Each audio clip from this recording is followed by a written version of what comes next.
Okay, well, welcome everyone. It's a pleasure to be here, to be in the Word tonight in Exodus 16. But before we get started, I'm going to just give us a quick review of what was some of the stuff we went over last week. Uh, we read Exodus 15, which really was a song of celebration by Israel, and and it was to God. It was giving God the credit for all that He had done. We learned that Miriam was one of the people that were out front and kind of leading in this, and she had her tambourines with her, and the other ladies had some tambourines. And God was called a warrior in this song because that's exactly what he is. He went to battle for his people. The army of the Egyptians, the Pharaoh, and the chariots, and all the army came after him, and he fought for them. And so they said, "You're a man of war, you're a warrior." And that's exactly what he is because there is a spiritual battle going on. The song they sung was giving God the credit. They didn't give Moses the credit or Aaron, but God. And that's where the credit needed to be because God was the mover and shaker. He was the one that made things come to pass. And the song reviewed the great things that he had done in Israel, how he had, with a strong arm, he did the plagues and brought them out. And oftentimes it was so, the prophetic perfect was oftentimes exhibited, was putting things in the past that in past tense to show that they would absolutely happen. Here we learned about Miriam, who is the older sister of Moses, and was a prophetess. And so she's identified as a prophetess for the first time here. And then we learned about the four crises that Israel would be going through soon. One would be the lack of water, another lack of food, another lack of water again, another one attacked by a certain tribe. And despite all that God had done in Israel, they complained. They were out of the three out of the four things they complained about it. And, I found that kind of interesting. And sometimes I was just thinking this evening about this. you know, we see the weaknesses of Israel and we see the greatness of God and we just kind of shake our heads and we see this thing. But it's interesting that when we look at the Israelites in the wilderness, it's easy to be critical because of their lack of trust. But we have to remember what life was for them. They were slaves. They were slaves for over 100 years. Some people say over 400, but it's probably 130 some at the least or at the most. And what they didn't have the Bible. Sometimes we assume, well, they should know better, because they're Jews. They know all this stuff. No, they don't. They didn't know it yet. And, it's kind of, we have to remember that. I mean, they haven't heard the Ten Commandments yet. All they know or all they knew was ancestral stories, Abraham, Isaac, Jacob, and Joseph, just were oral stories that were passed down. And then he knew about circumcision and that covenant. And they lived generation after generation in oppression with no freedom, no scriptures, and very little spiritual instruction. And what instructions they had, except for what whoever remembered the stuff about the patriarchal fathers, was stuff they learned by their culture, which was all paganism. Their worldview wasn't shaped far more than the Egyptian culture and idol worship. They didn't know God's ways. So when they built the golden calf later on, which you're going to read about, we can kind of understand because they didn't know much better. Now, Exodus was really a spiritual re education. God had patiently introduced himself, showing his power through the miracles, which he did in Egypt, and then teaching them day to day to trust him, like with the manna, which we're going to see tonight. He's going to give them the manna. He's going to test them. He's going to feed them with food from heaven. This is such an amazing event. It had to have a profound effect on them. And then the law is going to be given here before too long. But they're just learning about who God is and how to walk. So instead of seeing them simply as stubborn and unbelieving, we should see them as a people, babes, babes early in their spiritual growth. When you would witness to people and you would help people into the word, you know how you'd have to deal with them very patiently and kindly, and they still want to smoke their marijuana, or they still wanted to do this, or they still wanted to do that.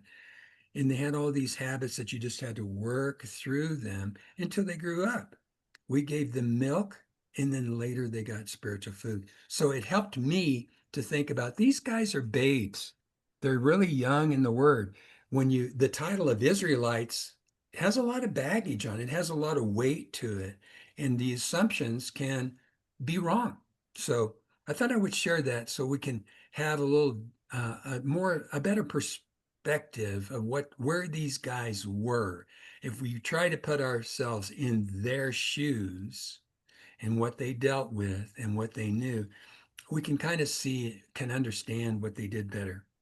So when they get kind of complainy and kind of unbelieving, I can understand it. Now, I can't really, I have, when you see all these miracles, you would think, who could not believe? And you got this pillar of fire over here. Who's that?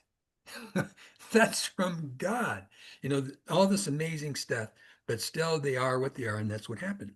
So later on, they came to this bad water and they murmured and complained. So Moses took a branch off the tree, threw it in the water, and the water became good, became sweet. And then God says, he's going to test them. He showed them that what they did, he's going to not bring the diseases on them if they will be obedient. The diseases of Egypt didn't mean they'll never get sick, but he's not going to bring that kind of diseases in the plagues. God often tests people to see if they're committed. He does that with us too. It reveals our hearts not only to him, but to ourselves. And it shows us if we really love God, if we have a strong commitment, and if we'll keep his commandments. So we ended up with last week, they finally landed there at Elim. And I showed you on the map, and I'll be bringing up that map again, and we'll probably use it quite a bit. And the Elim was where they had the 12 springs and the 70 trees. So Exodus was a celebration of God's victory, a reminder of his power, justice, and his mercy. And that song commemorated the miraculous deliverance at the Red Sea. Singing a song about events solidifies it in your mind. So God continued to test and teach, and his people must trust him even when it's hard. And that's what we do today too. So things haven't changed that much in that sense. So tonight, Exodus 16. We'll start in chapter 16 and verse 1. I'm going to share my screen here. I'll be reading out of the REV, as you guys well know. And I got to do something here before I do that. Let me X that out. I got to see what's on my desktop here. Yep. Got to correct this. Just take me a second. Okay, there we go. And I'm going to do the sharing and share.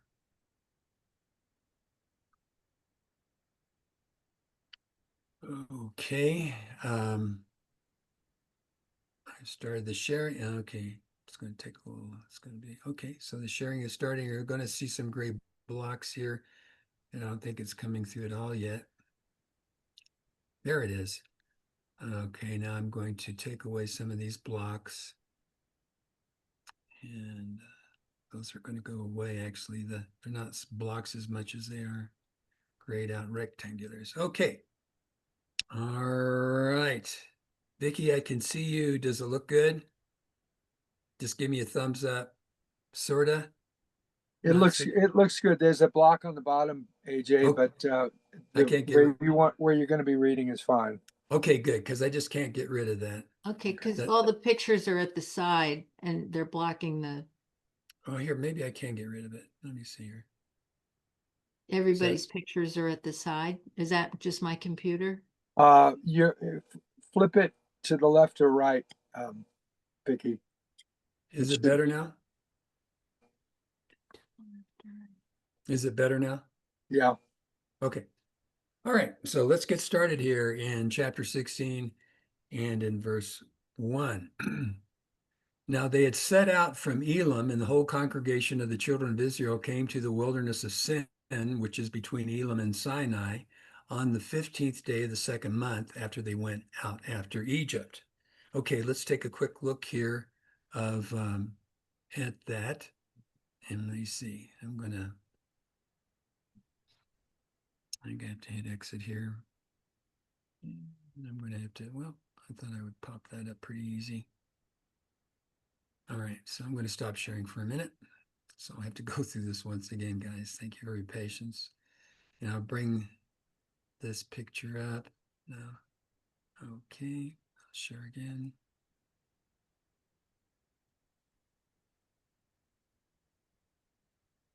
And that's rid of the grays again. Mhm.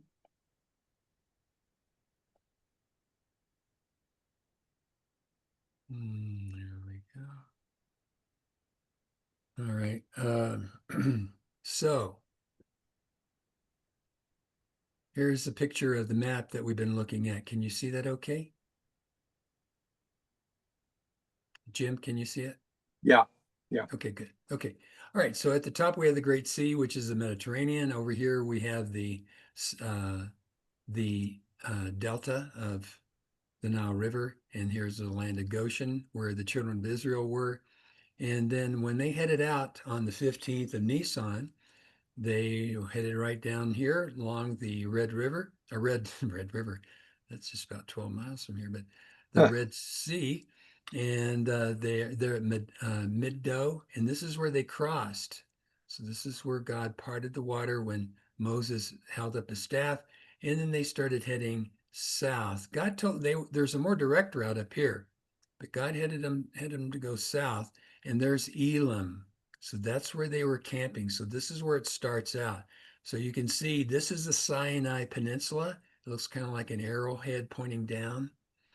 And so this is where they are. This is kind of an area here called the Wilderness of Sin. And we don't know exactly where this is located, but most people agree it's on the south midpoint of the western side of the Sinai Peninsula, which this would be this south midpoint down in here. And this is the western side. So they're saying this Wilderness of Sin is exactly where they're at here in this Elim area, and they'll be moving out of Elim. So the day is the 15th day of the second month. Well, what's the second month? Well, we know what the first month is, and that was Nisan. And this next month is called Iyar. It's spelled Iyar. So they went through lunar months. So this would have been 29 or 30 days since they had left Egypt.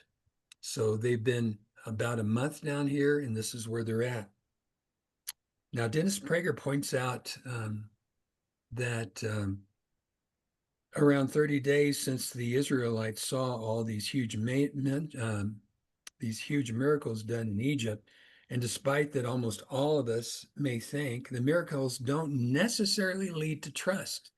You know, this is kind of an interesting concept. And, you know, I kind of brought this up earlier. Just because you see miracles doesn't mean you will trust God. And if you'll remember the words of Jesus, remember when the Pharisees who had seen these miracles, and he said, oh, they said, show us another sign, show us a sign. And he said, no, there are not going to be any more signs shown to you other than the sign of the prophet Jonah. And so they had seen all these other signs, miracles, and wonders, and they still not believe. And that's what we're seeing here. Let's go into verse 2. The whole congregation of children of Israel murmured. They started murmuring against Moses and Aaron in the wilderness. Now, you know, you just don't start murmuring. You're there. It's 30 days later. And today I think I'm going to murmur. They probably started this murmuring, you know, on their way, you know, little conversations going on within the group as they were traveling. And so it kind of comes to a head here when they get to this next place. And most of us know that it was a large group. And so it wouldn't be as all of a sudden on the 15th they began to murmur. It was most likely a culminating of murmuring as they traveled from Elim through the wilderness of Sin. Exodus 3 here, or 16:3, the children of Israel said to them, if only we had died by the hand of Yahweh in the land of Egypt. They act like that would be wonderful. When we sat by the flesh pots, when we ate bread until we were full, for you have brought us out into this wilderness to kill us, this whole assembly with hunger. So here the Israelites, they kind of draw an exaggerated picture of their slavery in Egypt. You're like, it's so wonderful. They forgot how the hard work. Remember how it said it made them bitter. What happened about that? Well, no, they do remember getting full, but what about the bitterness? And but they chose to remember that they had plenty to eat. And some people don't, it's kind of funny, even today, some people don't yearn for freedom because freedom requires accountability and responsibility that go along with it. If things don't go right, who are you to blame? Well, you're supposed to blame yourself. Why didn't I do something differently? But when you are slaves, you're more of a victim and you don't have, woe is me. But yet I'm fed, maybe I have to work. So what would happen is they would rather have been slaves with that type of mentality and lose most of their freedoms than to be free and have to deal with stuff as they do. It's kind of an interesting thing, this thing with slavery and the slave mentality. But we can still see it today in our own culture. People, if you'll do this, that, and the other, we'll give you this, that, and the other. And so it's kind of sad. But anyhow, that's what was going on with them. So it's not a new thought. In verse 4, then Yahweh said to Moses, behold, I will rain bread from heaven for you. They're talking about being hungry.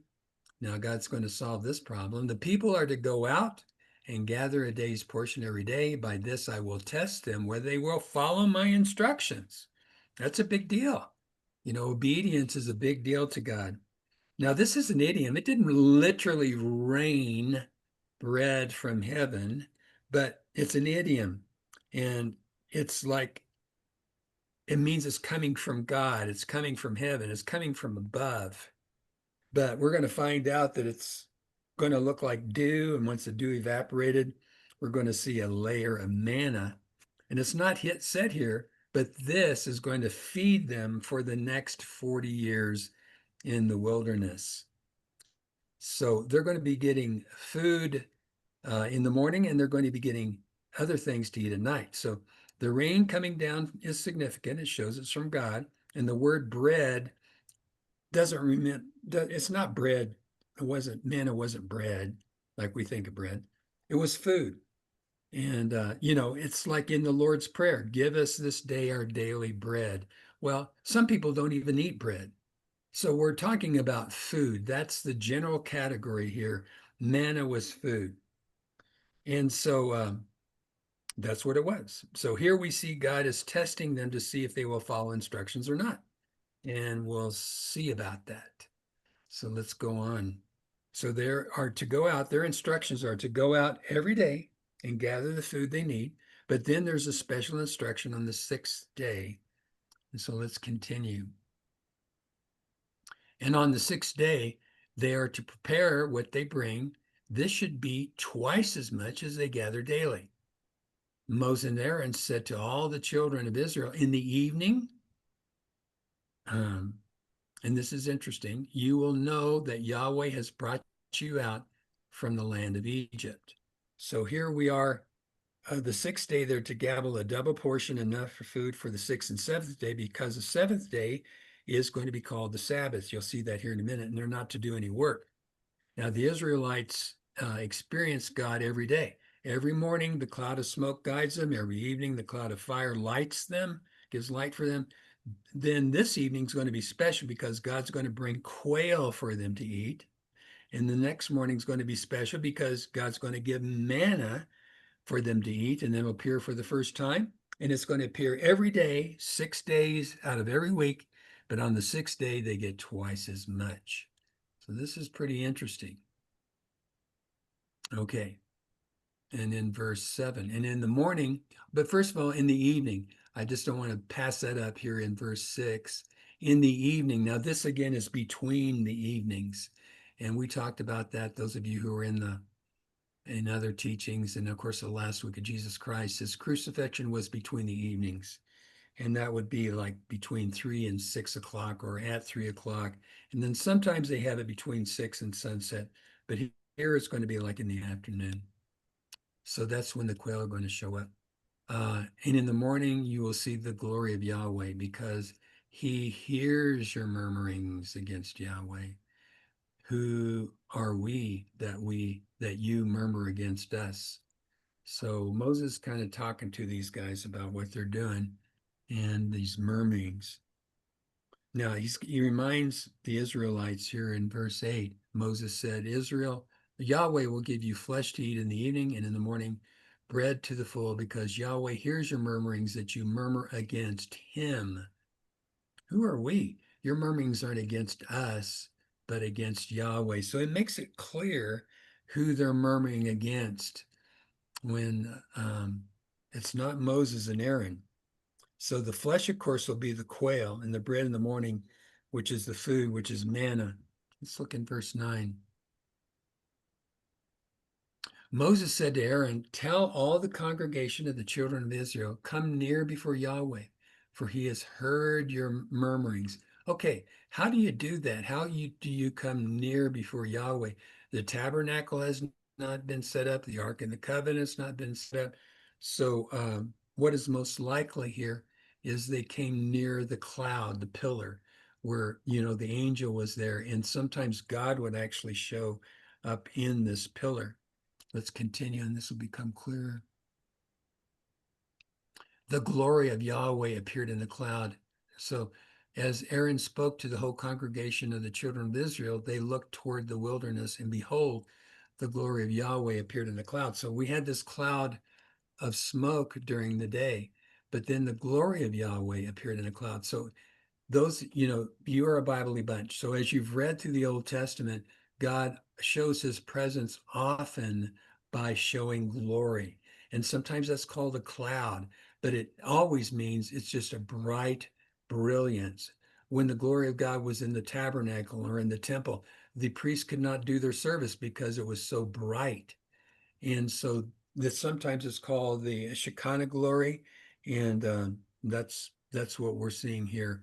He is showing up as an extra brightness there. And Yahweh said to Moses, saying, I've heard the murmurings of the children of Israel. Speak to them, saying, in the evening you will eat flesh, in the morning you will be filled with bread, and you will know that I am Yahweh, your God.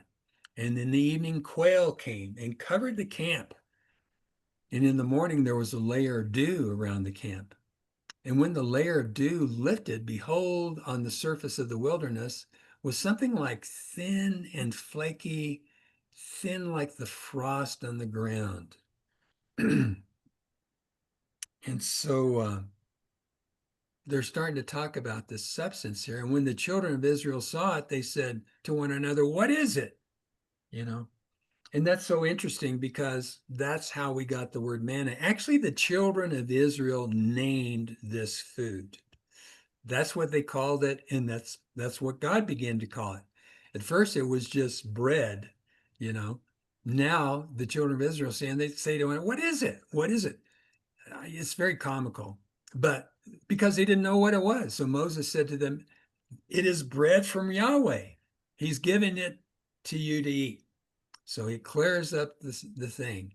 So the word from which what is it is comes from is pretty involved. I'm not going to go through all of it tonight, but it ended up just meaning they didn't know what it was. And so God made that word that's translated, what is it, into the word manna, and that's what it's called from here on out.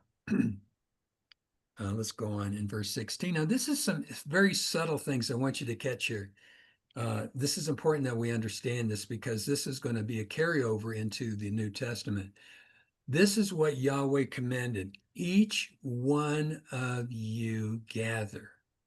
Now, I'm going to stop right there because I want to unpack this each one. The word one comes from the Hebrew word for skull. And that God uses that in counting. So he will call a person, this is the Hebrew word skull. Now, they didn't say each skull of you will gather because that's kind of what? So it's translated as one, but it means an individual person. Each one of you will gather what he will eat. Now, so before we move on to the rest of this verse, do you remember the phrase, which we always hear this in Christian music and Christian pastors, they'll say, at Golgotha, and then they'll say the place of the skull. And then you'll go on inner line and you'll see these rock formations that's supposed to look like a skull. But that's not at all what that means. Golgotha was a place of counting, and it was a place of counting skulls. This is how God would use this term to identify an individual person. So what would happen when people would come into Jerusalem to go to the temple? There was this place on the mountain where they were counted, and they were counted for temple tax and other reasons. And this place of the counting was called Golgotha. And it was right there on the temple as it faced the west, because the the Mount of Olives was to the east of Jerusalem, outside of the temple complex. And Jesus Christ was crucified at the place where they would kill the red heifer.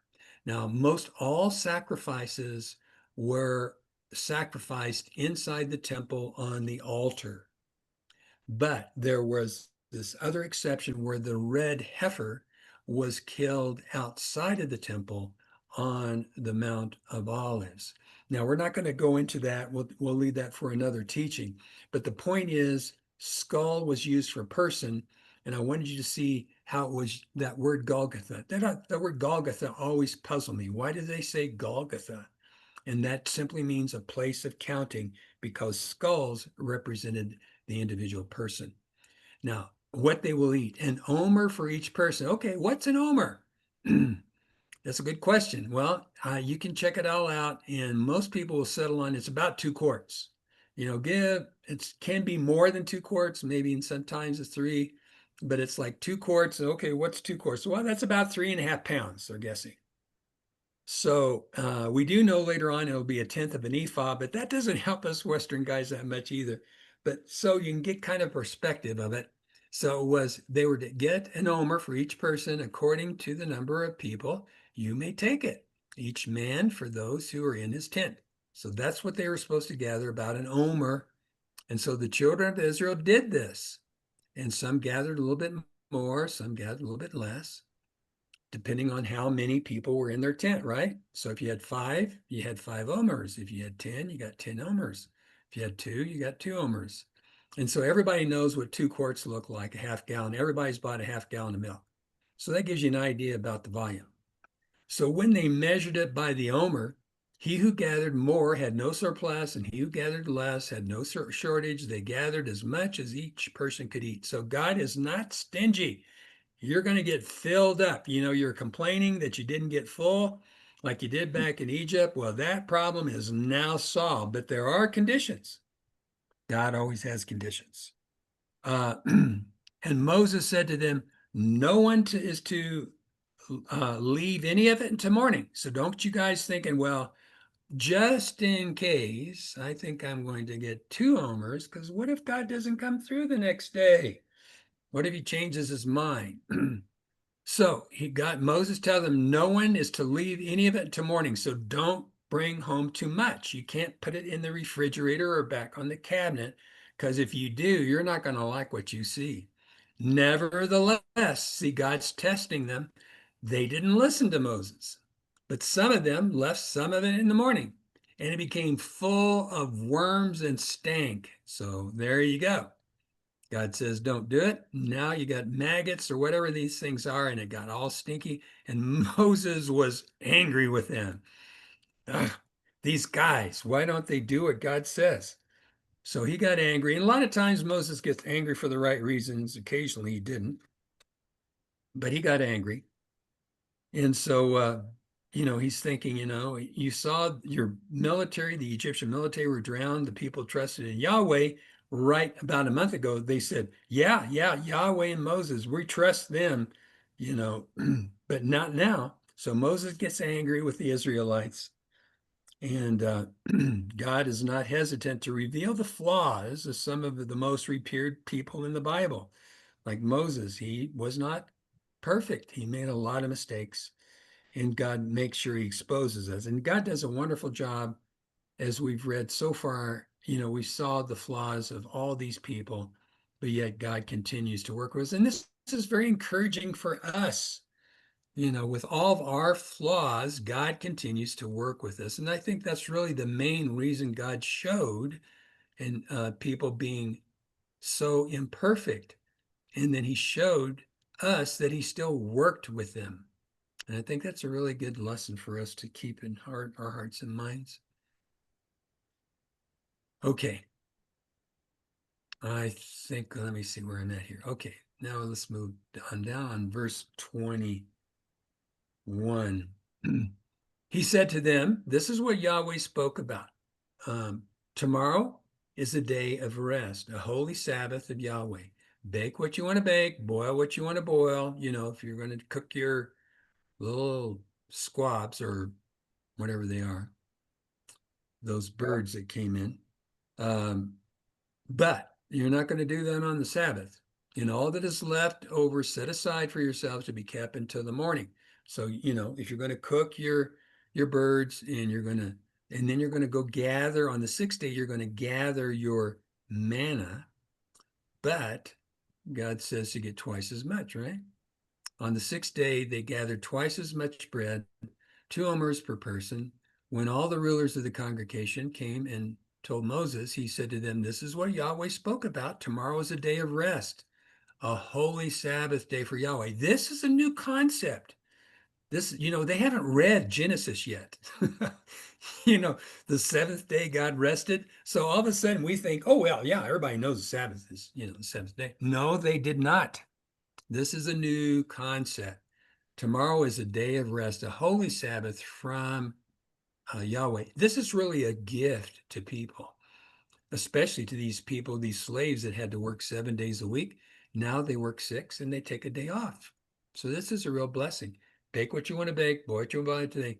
But there you go. Verse 24. And they set it aside until morning, just as Moses had ordered, and it did not stink. So all this manna, they got twice as much. But how come on the 6th day it doesn't get wormy and stink? Well, that's just the miraculousness of how God does things. And this would be a huge, huge exhibition of God's detailed the way he does stuff. And it would just be jaw-droppingly amazing, in my opinion, that it would rot in every day of the week. It'll rot after the day after, except when you gathered it on the 6th. So here we are. Moses hadn't written Genesis yet, and this is the first time the Sabbath is being discussed. And God he's very, very particular. When he gives them the day of rest, he wants them to take it. Don't be cooking, don't be doing all this stuff. So we go on. 6 days you're to gather it, but on the 7th day, the Sabbath, on it there will be none. So don't go out there and go looking for it, because there's not going to be any. So I think I read verse 25. Moses said, eat that today, for today is the Sabbath for Yahweh. Today you will not find in the field. So people got twice as much. Nevertheless, on the 7th day, guess what? Some people went out to gather. And guess what? They didn't find any. Not only did it not rot, there wasn't any thing on the 7th. So 6 days it was there, the 7th it wasn't.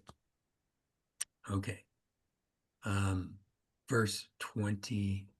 So Yahweh said to Moses, how long will you all refuse to keep the commandments and my laws? See, because Yahweh has given you the Sabbath, therefore he gives you bread for 2 days on the 6th day. Everyone stay in his place, no one to go out of his place on the 7th day looking for manna. So the people finally got it. Okay. So the people rested on the 7th day. Okay, let's continue.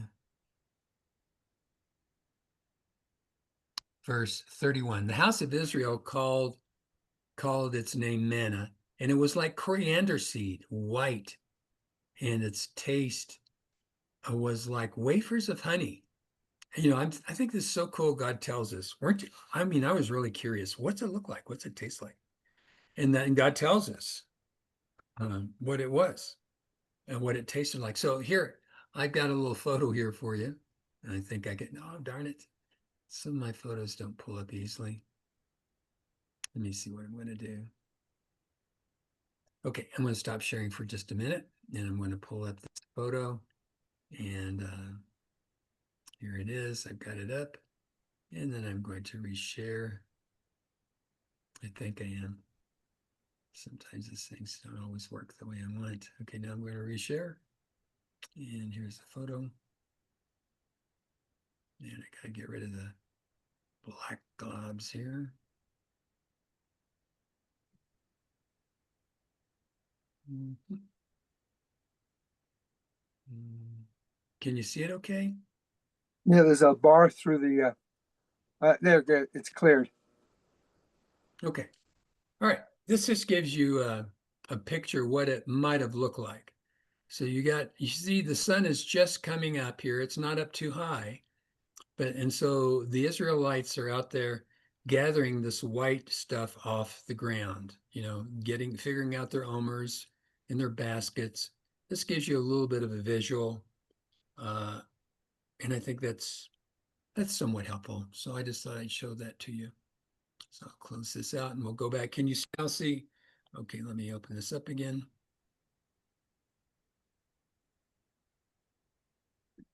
Okay, now I gotta get my stuff out of here.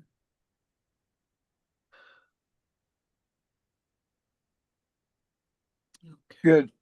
It's good? Good. All righty. Okay, good. All right.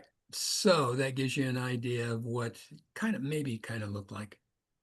Now let's continue. All right. So it tasted sweet. It wasn't something that tasted bad.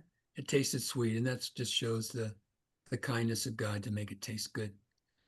Moses said, "This is the word of Yahweh has commanded.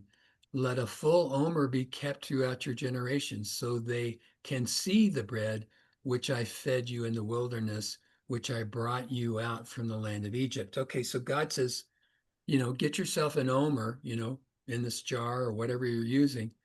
Now, this is going to be saved for generations. So here you have another miraculous thing. The same food that would rot in the next morning doesn't now. It lasts for generations. And so it's kind of interesting, though. God commanded that this full omer of manna be kept for generations. And it's interesting, and because it didn't rot. And then we should note, however, the manna is absent from the Ark of the Covenant at the time of the building of Solomon's temple. So originally it was supposed to be put there, and then it's not. So I did some research. Well, where did it go?